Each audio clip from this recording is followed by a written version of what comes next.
പ്രിയപ്പെട്ട കുട്ടികളെ, കെമിസ്ട്രി ക്ലാസ്സിലേക്ക് സ്വാഗതം. ഇന്ന് നമ്മൾ +1 കെമിസ്ട്രിയിലെ മൂന്നാമത്തെ chapter classification of elements and periodicity in properties, ഈ ചാപ്റ്ററാണ് ഇന്ന് നമ്മൾ തുടങ്ങുന്നത്. ശരിക്കും ഈ പീരിയോഡിക് ടേബിൾ എന്നുള്ളത് നിങ്ങൾ ചെറിയ ക്ലാസ്സിലെ പഠിക്കുന്നുണ്ട്. ഈ പീരിയോഡിക് ടേബിൾ എന്നുള്ള ആശയം ശരിക്കും കെമിസ്ട്രിയുടെ പ്രായോഗിക തലത്തിൽ വലിയ ഇമ്പോർട്ടൻ്റ് ആയിട്ടുള്ളൊരു കാര്യമാണ്. കാരണം എലമെൻസിൻ്റെ പ്രോപ്പർട്ടീസ്, ഓരോ എലമെൻസിൻ്റെ പ്രോപ്പർട്ടീസ് നമ്മൾ പഠിക്കുകയാണെങ്കിൽ വളരെ ബുദ്ധിമുട്ടാണ്. പക്ഷേ സിമിലർ പ്രോപ്പർട്ടിയുള്ള എലമെൻസിനെ ഒന്നിച്ച് പഠിക്കുമ്പോൾ അത് വളരെ ഈസി ആയിട്ട് മാറും. അതുകൊണ്ടാണ് പീരിയോഡിക് ടേബിൾ എന്നുള്ളത് ഏറ്റവും ഇമ്പോർട്ടൻ്റ് ആയിട്ടുള്ള ഒരാശയമായിട്ട് നമ്മൾ പറയുന്നത്. ഈ പീരിയോഡിക് ടേബിൾ, എന്തിനാണ് പീരിയോഡിക് ടേബിൾ നമ്മൾ പഠിക്കുന്നത്, എന്താണ് പീരിയോഡിക് ടേബിളിൻ്റെ ഇമ്പോർട്ടൻസ് നോക്കൂ. 1800 31 എലമെൻസേ ഉള്ളൂ, ഓൺലി 31 എലമെൻസേ കണ്ടുപിടിച്ചിട്ടുള്ളൂ. അത് 1865 ആയപ്പോഴേക്ക് ഏകദേശം ഇരട്ടിയിലധികമായി 63 എലമെൻസായി മാറി. പക്ഷേ ഇന്ന് നമുക്കറിയാം 118 എലമെൻസ് കണ്ടുപിടിച്ചിട്ടുണ്ട്. അവസാനം ഒഗനസൺ, 118ാമത്തെ element oganesson. Hydrogen atomic number 1, 118 atomic number ഉള്ളത് ഒഗനസൺ. അതുവരെ IUPAC അംഗീകരിച്ചു കഴിഞ്ഞു. അപ്പോൾ 118 എലമെൻസ്, ഈ 118 എലമെൻസിൻ്റെ പ്രോപ്പർട്ടീസ് നമ്മൾ സെപ്പറേറ്റ് ആയിട്ട് പഠിക്കുക എന്ന് പറഞ്ഞാൽ വളരെ ബുദ്ധിമുട്ടാണ് ആ കാര്യം. പക്ഷേ അതിൻ്റെ പ്രോപ്പർട്ടീസൊക്കെ, സിമിലർ പ്രോപ്പർട്ടീസുള്ള എലമെൻസിനെ നമ്മളൊരു ഗ്രൂപ്പായിട്ട് പഠിക്കുകയാണെങ്കിൽ, ഒരു കൂട്ടായിട്ട് പഠിക്കുകയാണെങ്കിൽ അത് വളരെ ഈസി ആയിരിക്കും. അതാണ് ശരിക്കും പീരിയോഡിക് ടേബിൾ, അതാണ് പീരിയോഡിക് ടേബിളിൻ്റെ ഇമ്പോർട്ടൻസ്. നമ്മൾ അടുത്ത് പഠിക്കുന്നത് earlier attempts for periodic ക്ലാസിഫിക്കേഷനാണ്.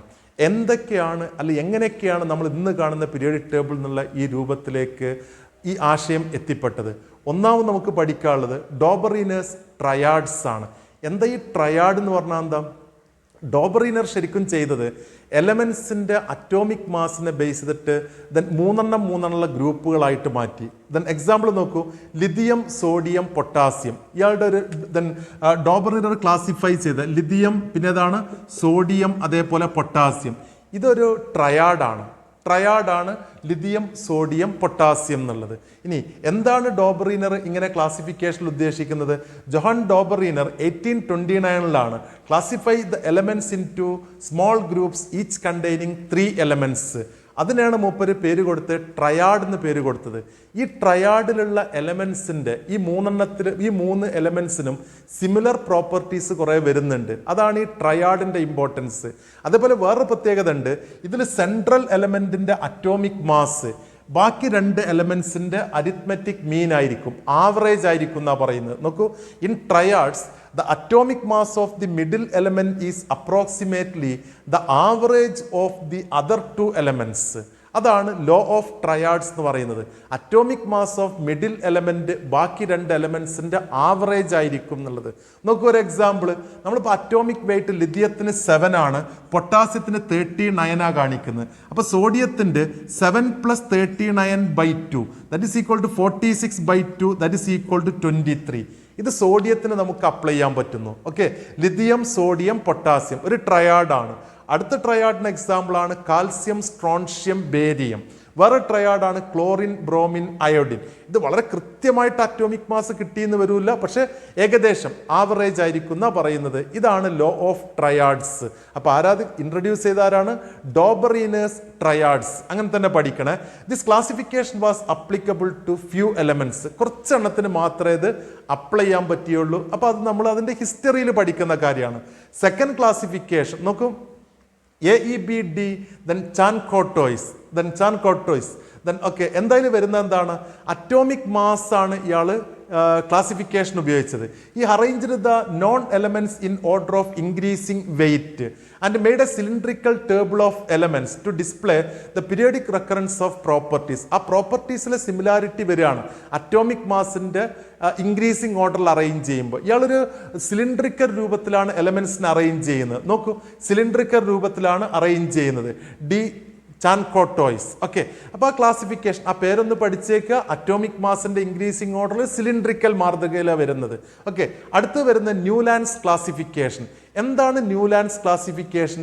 Newland ചെയ്യുന്നത് അന്ന് അറിയപ്പെട്ട എല്ലാ എലമെന്റ്സിനെയും ഇൻക്രീസിങ് ഓർഡർ ഓഫ് അറ്റോമിക് മാസിൽ അറേഞ്ച് ചെയ്തു. അപ്പം അന്നുള്ള എലമെന്റ്സ് ആണ് ലിഥിയം, ദെൻ നമുക്കിങ്ങനെ പറയാം lithium, then okay beryllium, sodium, പൊട്ടാസ്, lithium, beryllium, boron, carbon, nitrogen, oxygen, fluorine.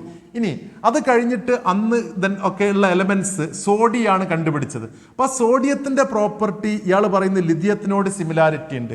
അടുത്ത എലമെന്റ് ദെൻ ഒക്കെ മെഗ്നീഷ്യാണ്, അതിന്റെ സിമിലാരിറ്റി ബെറിലിയത്തിനോട് സിമിലാരിറ്റി ഉണ്ട്. അപ്പോൾ ഇയാൾ പറയുന്നത് ഇവിടുന്ന് 1 2 3 4 5 6 7 8th എലമെന്റിന്റെ പ്രോപ്പർട്ടി ഫസ്റ്റ് വണ്ണിന് സിമിലർ ആണ്. അപ്പോൾ ഇവിടുന്നാണെന്നുണ്ടെങ്കിൽ 1 2 3 4 5 6 7 8 ഈ 8th എലമെന്റിന്റെ പ്രോപ്പർട്ടി ഫസ്റ്റ് എലമെന്റിന് സിമിലർ ആണെന്നാണ് പറയുന്നത്. ഇതാണ് ന്യൂലാൻഡ്സ് ലോ ഓഫ് ഒക്ടേവ്സ് എന്ന് പറയുന്നത്. അത് then 8th note on a musical scale പോലെ സ രി ഗ മ പ ദ നി, ഇനി അടുത്ത് സ വീണ്ടും റിപ്പീറ്റ് ചെയ്ത് വരികയാണ്. ഇതാണ് ന്യൂലാൻഡ്സ് ഒക്ടേവ്സ്. പക്ഷേ ഈ ക്ലാസിഫിക്കേഷൻ നമ്മൾ ഏർലിയർ അറ്റംപ്റ്റ്സിൽ പ്രധാനപ്പെട്ടതായിട്ട് പഠിക്കുന്നതാണ്.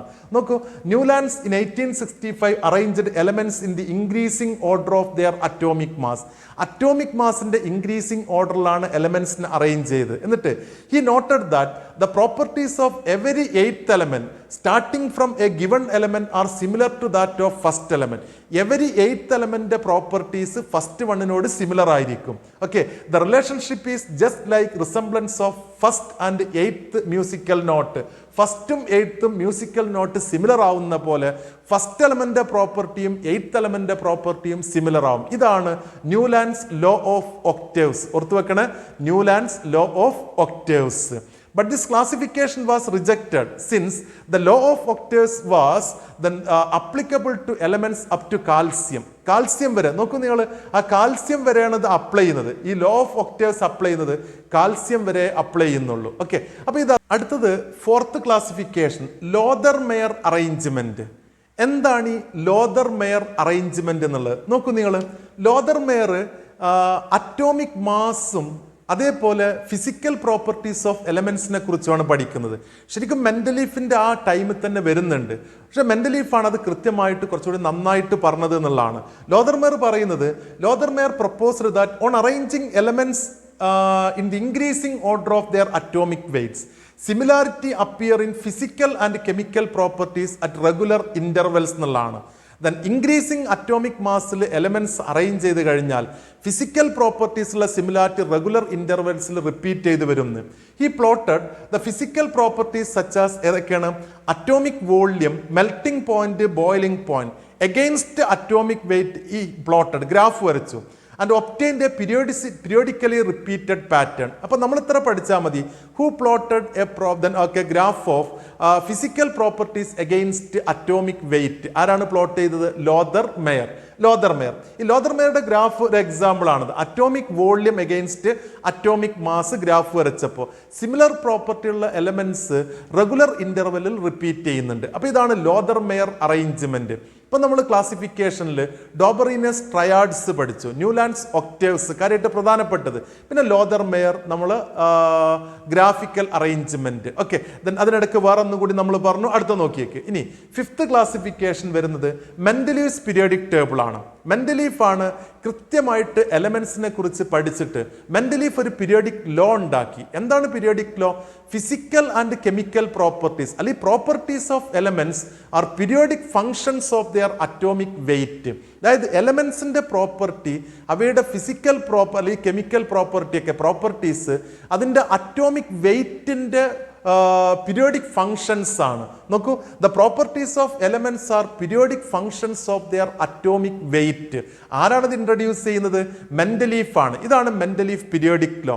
നോക്കൂ, മെന്റലീഫ് പീരിയോഡിക് ലോ വെച്ചിട്ട് മെന്റലീഫ് പീരിയോഡിക് ടേബിൾ ഉണ്ടാക്കുന്നതാണ്. നിങ്ങൾ ടെക്സ്റ്റിൽ നോക്കിയാൽ കാണാം, നന്നായിട്ട് നോക്കിയേക്കാം മെന്റലീഫ് പീരിയോഡിക് ടേബിൾ. ഓക്കെ, ഈ പീരിയോഡിക് ടേബിളിൽ മെന്റലീഫ് arranged elements in horizontal rows. Then അതിൽ റോസ് ഉണ്ട്, പീരിയഡ്സ്, കോളംസ് ഉണ്ട്, അതിനെ പറയുന്ന പേരാണ് groups. In such a way that elements with similar properties occupied at the same group. Similar പ്രോപ്പർട്ടിയുള്ള എലമെന്റ്സ് ഒരേ ഗ്രൂപ്പിൽ വരുന്ന രൂപത്തിലാണ് മൂപ്പർ അറേഞ്ച് ചെയ്തത്. Okay, എന്നിട്ട് he mainly depends on the similarities in the empirical formula and properties of compound formed by the elements. പലപ്പോഴും empirical ഫോമുലയും പ്രോപ്പർട്ടിയും കോമ്പൗണ്ടിന്റെ ഈ എലമെന്റ്സ് ഉണ്ടാക്കുന്നത് അതിനെ ബേസ് ചെയ്തിട്ടാണ് മെന്റലീഫ് ഈ പീരിയോഡിക് ടേബിൾ കാര്യമായിട്ട് ഉണ്ടാക്കിയത്. പിന്നെ he realized some elements did not fit in with this scheme of classification if the order of increasing atomic weight was strictly followed. എന്താ പറഞ്ഞാൽ എന്താ, വളരെ കൃത്യമായിട്ട് നമ്മൾ ഈ അറ്റോമിക് വെയ്റ്റിന്റെ ഇൻക്രീസിങ് ഓർഡർ ഫോളോ ചെയ്യുകയാണെങ്കിൽ പലപ്പോഴും ഈ സിമിലർ പ്രോപ്പർട്ടിയുള്ള എലമെന്റ്സ് ഒരേ ഗ്രൂപ്പിൽ വരുന്നില്ല. അപ്പൊ മൂപ്പർ എന്ത് ചെയ്തു, ആ ഒരേ പ്രോപ്പർട്ടിയുള്ള എലമെന്റ്സ് ഗ്രൂപ്പിൽ വരാൻ വേണ്ടിയിട്ട് ചെറിയ അഡ്ജസ്റ്റ്മെന്റ് ഒക്കെ നടത്തി. Then so he ignored the order of atomic weight and placed the elements with similar properties together. ആ എലമെന്റ്സിനെ സിമിലർ പ്രോപ്പർട്ടിയുള്ള എലമെന്റ്സിനെ ഇയാൾ ഗ്രൂപ്പിലേക്ക് മാറ്റി എന്നാ പറയുന്നത്. സോ മെന്റലീഫ് ഒരു പീരിയോഡിക് ലോ നമ്മൾ ഇൻട്രൊഡ്യൂസ് ചെയ്യുന്നു. ആ മെന്റലീഫ് പീരിയോഡിക് ലോ എന്താ, properties of elements are periodic functions of their atomic wait എന്നാ പറയുന്നത്. അറ്റോമിക് വെയിറ്റ്, ദെൻ അതിൽ പീരിയഡ്സ് ഉണ്ട്, ഗ്രൂപ്പ്സ് ഉണ്ട്. ദെൻ ഇനി അതിനെ ബേസ് ചെയ്തിട്ടാണ് നമ്മൾ ഈ ക്ലാസിഫിക്കേഷൻ പറയുന്നത്. നോക്കൂ, ഇനി മെന്റലീഫ് പീരിയോഡിക് ടേബിൾ നമ്മൾ പറഞ്ഞു ചിലപ്പോഴൊക്കെ പ്രോപ്പർട്ടിക്ക് അനുസരിച്ച് എലമെന്റ്സിനെ അറേഞ്ച് ചെയ്തപ്പോൾ അറ്റോമിക് മാസ് കൃത്യമായിട്ട് ഫോളോ ചെയ്യാൻ പറ്റിയില്ല ഇൻക്രീസിങ് ഓർഡർ. ഒരു എക്സാമ്പിൾ ആണ്, നിങ്ങൾ കറക്റ്റ് നോക്കിക്കഴിഞ്ഞാൽ കാണാം ഫ്ലൂറിൻ, ക്ലോറിൻ, ബ്രോമിൻ, അയോഡിൻ അവിടെ ഉണ്ട്. പക്ഷെ അയോഡിന്റെ മുമ്പ് ടെലൂറിയം വരുന്നുണ്ട്. ആ അയോഡിന്റെ അറ്റോമിക് മാസ് 127 ആണ്, ഏകദേശം 126.9. ടെലൂറിയം 127.6 ആണ്. അയോഡിൻ കഴിഞ്ഞിട്ടാണ് ടെലൂറിയം വരേണ്ടത്. പക്ഷേ ആ ഗ്രൂപ്പിൽ fluorine, chlorine, bromine, iodine, fluorine, chlorine അവയോടാണ് അയോഡിന്റെ പ്രോപ്പർട്ടീസ് സിമിലർ ആയതുകൊണ്ട് ആ ഗ്രൂപ്പിൽ പെടുത്താൻ വേണ്ടി അവിടെ increasing order of atomic mass എന്നുള്ളത് മെന്റലീഫ് മാറ്റി വെക്കുകയാണ്. സോ മെന്റലീഫിന്റെ ക്ലാസിഫിക്കേഷൻ മെന്റലീഫ് പീരിയോഡിക് ലോയെ ബേസ് ചെയ്തിട്ട് അത് മെന്റലീഫ് പീരിയോഡിക് ടേബിൾ അന്നുള്ള എലമെന്റ്സിനൊക്കെ സിസ്റ്റമാറ്റിക് ആയിട്ട് മെന്റലീഫ് കൃത്യമായിട്ട് ക്ലാസിഫൈ ചെയ്തു. ഇനി മെന്റലീഫ് പീരിയോഡിക് ടേബിളിന്റെ മെറിറ്റ്സ് എന്താണെന്നുള്ളതാണ്. എന്തൊക്കെയാണ് മെറിറ്റ്സ് ഓഫ് മെന്റലീഫ് പീരിയോഡിക് ടേബിൾ? നോക്കൂ, it was first and comprehensive classification of elements. കൃത്യമായിട്ട് ഫസ്റ്റ് കോംപ്രിഹെൻസീവ് ക്ലാസിഫിക്കേഷൻ ഇതാണ്, മെന്റലീഫ് പീരിയോഡിക് ടേബിൾ ആണ്. പിന്നെ he corrected wrong atomic weights of some elements and placed them in correct position in the periodic table. അതായത് ചില എലമെന്റ്സിന്റെ atomic weight അന്നുള്ളത് ഇയാൾ കറക്റ്റ് ചെയ്തു. For example beryllium atomic weight then 13.5 പറഞ്ഞിരുന്നത്. ഇയാളത് പറഞ്ഞു, മെന്റലീഫ് പറഞ്ഞു അത് 9 ആണെന്ന് പറഞ്ഞു. ഇയാളത് കറക്റ്റായിട്ട് അതിനെ ഒക്കുപ്പൈ ചെയ്യിച്ചു. ഓക്കെ, അപ്പൊ അതൊരു മെറിറ്റ് ആണ്. അതേപോലെ he left some vacant places for undiscovered elements and predicted some of their properties. ഇയാൾ പീരിയോഡിക് ടേബിൾ ഉണ്ടാക്കിയപ്പോൾ മെന്റലീഫ് കുറെ വാക്കന്റ് സ്പേസ് ഇട്ടു. എന്നിട്ട് പറഞ്ഞു പുതിയ എലമെന്റ്സ് കണ്ടുപിടിക്കുമെന്ന് പറഞ്ഞു. വെറുതെ പറയുക മാത്രമല്ല, ആ പുതിയ എലമെന്റ്സിന്റെ പ്രോപ്പർട്ടീസ് മൂപ്പര് പ്രഡിക്റ്റ് ചെയ്തു എന്നുള്ളതാണ്. അങ്ങനെ 2 എക്സാമ്പിൾ ആണ് ഒന്ന് പറയാനുള്ളത്. ഒന്ന് ഏക്ക അലൂമിനിയം. ഏക്ക അലൂമിനിയം എന്ന് പറഞ്ഞാൽ പിന്നീട് കണ്ടെത്തി അത് ഗാലിയം പിന്നീട് കണ്ടെത്തി. ഏക സിലിക്കൺ, സിലിക്കൺ അവിടെ ഒരു ഗ്യാപ്പ് ഇട്ടു മൂപ്പര്, അതിന് ഏക സിലിക്കൺ എന്ന് പേര് കൊടുത്തു. അത് പിന്നീട് കണ്ടെത്തി ജർമാനിയം. അപ്പൊ പുതിയ എലമെന്റ്സിന് ഇയാൾ പ്രഡിക്റ്റ് ചെയ്തു, അതേപോലെ അതിന്റെ പ്രോപ്പർട്ടീസും പ്രഡിക്റ്റ് ചെയ്തു എന്നുള്ളതാണ്. Elements with similar properties are placed in the same group. നമ്മൾ പറഞ്ഞു സിമിലർ പ്രോപ്പർട്ടിയുള്ള എലമെന്റ്സിനെ സെയിം ഗ്രൂപ്പിൽ ഉൾപ്പെടുത്താൻ മെന്റലീഫിന് പറ്റി എന്നുള്ളതാണ്. ഇതൊക്കെ മെന്റലീഫിന്റെ പീരിയോഡിക് ടേബിളിന്റെ മെറിറ്റ്സ് ആയിട്ട് നമുക്ക് പറയാം. ഓക്കെ, അപ്പൊ എന്തൊക്കെയാണ് മെറിറ്റ്സ്? എന്തൊക്കെയാണ്? ഫസ്റ്റ് കോംപ്രിഹെൻസീവ് ക്ലാസിഫിക്കേഷൻ ആണ്, അറ്റോമിക് വെയിറ്റ് കറക്റ്റ് ചെയ്യാൻ പറ്റി, ന്യൂ എലമെന്റ്സിനെ പ്രഡിക്റ്റ് ചെയ്തു, പ്രോപ്പർട്ടീസ് പ്രഡിക്റ്റ് ചെയ്തു. ഏക്ക അലൂമിനിയം ഗാലിയം എന്നുള്ളതും ഏക്ക സിലിക്കൺ എന്നുള്ളത് ജർമാനിയം എന്നുള്ളതും. Elements with similar properties are placed in the same group. ഇതൊക്കെ മെന്റലീഫ് പീരിയോഡിക് ടേബിളിന്റെ മെറിറ്റ്സ് ആണെങ്കിൽ ഇനി മെന്റലീഫ് പീരിയോഡിക് ടേബിൾ നമുക്ക് വേണമെങ്കിൽ ആ പ്രോപ്പർട്ടീസ് ഒന്ന് നോക്കാം. നിങ്ങൾക്ക് നോക്കും, നമ്മൾ മെന്റലീഫ് ഗാലിയം അതേപോലെ ജർമാനിയം ആ എലമെന്റ്സിനെ കണ്ടുപിടിക്കുന്നതിന് മുമ്പ് ഏക്ക അലൂമിനിയം മെന്റലീഫ് പറഞ്ഞു അറ്റോമിക് വെയിറ്റ് 68 ആവുന്നു. ഏകദേശം സിമിലർ ആണ്, ഗാലിയത്തിന് 70 ആണ്. അതേപോലെ ഏക സിലിക്കൺ 72, അത് കിട്ടിയത് 72.6.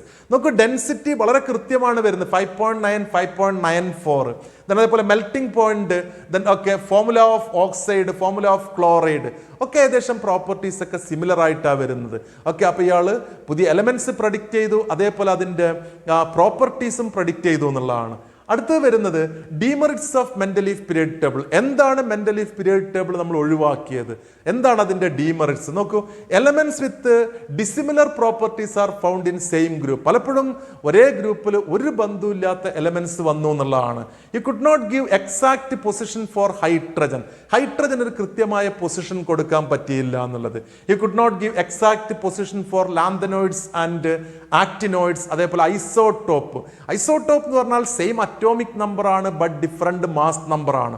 മാസ് നമ്പർ ഡിഫറെന്റ് ആയതുകൊണ്ട് ഡിഫറെന്റ് പൊസിഷൻ വേണമായിരുന്നു, പക്ഷെ അങ്ങനെ കൊടുക്കാൻ പറ്റിയില്ല. സോ അതേപോലെ ലാന്തനോയിഡ്സ്, ആക്ടിനോയിഡ്സ്. പിന്നെ മെന്റലീഫ് period table did not strictly obey increasing order of atomic weight. നമ്മൾ പറഞ്ഞു അറ്റോമിക് വെയിറ്റിന്റെ ഇൻക്രീസിംഗ് ഓർഡറിലാണ് അറേഞ്ച് ചെയ്തതെങ്കിലും പക്ഷെ പലപ്പോഴും അത് സ്ട്രിക്റ്റ് ആയിട്ട് ഫോളോ ചെയ്യാൻ പറ്റിയില്ല. ഇതൊക്കെയാണ് മെന്റലീഫ് പീരിയഡ് ടേബിളിന്റെ ഡീമെറിറ്റ്സ്. അപ്പോൾ നമ്മൾ മെന്റലീഫ് പീരിയോഡിക് ലോ പറഞ്ഞു. എന്തായിരുന്നു മെന്റലീഫ് periodic law? Properties of elements are periodic functions of their atomic weight. അതിനെ ബേസ് ചെയ്തിട്ടുണ്ടാക്കിയ പീരിയോഡിക് ടേബിളിന്റെ പേരാണ് മെന്റലീഫ് പീരിയോഡിക് ടേബിൾ. ക്ലിയർ ആണല്ലോ? അത് മെന്റലീഫ് പീരിയോഡിക് ലോ, മെന്റലീഫ് പീരിയോഡിക് ടേബിൾ. അതിന്റെ മെറിറ്റ്സ്, ഡീമെറിറ്റ്സ്. പുതിയ എലമെന്റ്സിന്റെ പേരെന്തൊക്കെയാ പറഞ്ഞത്? ഏക അലൂമിനിയം, അത് ഗാലിയം. ഏക സിലിക്കൺ, അതേതായിരുന്നു? ജർമാനിയം. അപ്പൊ ഇതൊക്കെയാണ് ഏർലിയർ അറ്റംപ്റ്റ്സ് ഫോർ ക്ലാസിഫിക്കേഷൻ. മനസ്സിലായല്ലോ കാര്യങ്ങൾ?